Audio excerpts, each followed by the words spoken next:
Gereja Sitri Pemulihan Kupang mempersembahkan Soul Care, renungan untuk memelihara jiwa kita di dalam firman Tuhan.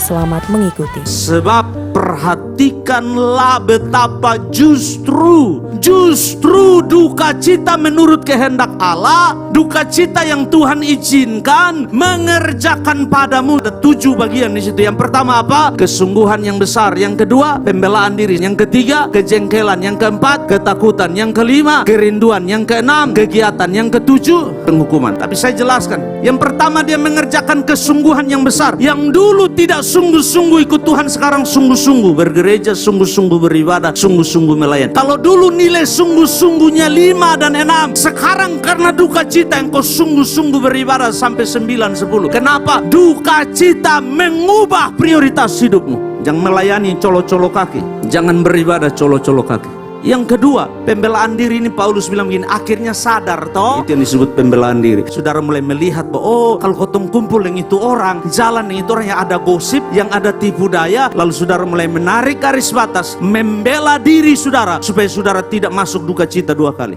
Hati-hati berjalan dengan siapa engkau berjalan. Kalau engkau tahu orang itu mulutnya tidak benar, gosip yang keluar, dolak-dalik, maka Paulus bilang engkau harus membela dirimu, engkau harus membela pelayananmu, membela ibadahmu, membela kesucianmu, membela iring Yesusmu. Jangan hanya karena sonde enak lalu saudara kumpul dengan orang itu lalu sama-sama mulai bicara. Dan tidak boleh ada itu di Sitri. Dan kalau ada saya konfront. Kenapa? Itu panggilan saya. Yang ketiga, Paulus bilang tidak hanya pembelaan diri, kejengkelan. Kejengkelan di sini adalah saudara menyesal dan marah. Kenapa dulu ikut itu adik kesantos? Itu kejengkelan. Mengapa dulu dengar dia? Mengapa dulu ikut dia? Yang keempat, ketakutan. Engkau mulai hati-hati memilih jalan.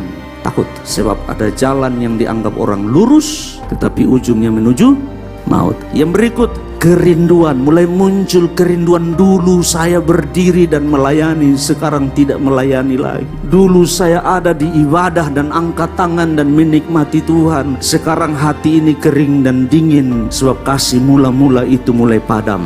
Mulai muncul kerinduan. Dia bermula dari kedukaan. Dia bermula dari duka yang diizinkan Allah. Itu bisa air mata, itu bisa kebangkrutan, itu bisa sakit, itu bisa masalah, itu bisa peristiwa, itu bisa teguran firman Allah, khotbah dari mimbar yang kudus ini untuk menyadarkan, itu salah jalan. Berbalik dan kembali. Dan kegiatan, Paulus bilang jangan hanya sampai di ide, jangan hanya sampai di omong. Mulai menghadirkan diri, involve, terlibat. Tidak ada di jauh sana lalu omong, tidak. Saudara ada dan terlibat. Ada penghukuman. Kata penghukuman adalah see justice done, melihat keadilan ditegakkan. Paulus bilang sekarang kalian mulai melihat bahwa adikosentos tidak boleh diberi tempat di dalam ibadah dan pelayanan dan gereja, karena ternyata dia membawa pengaruh buruk.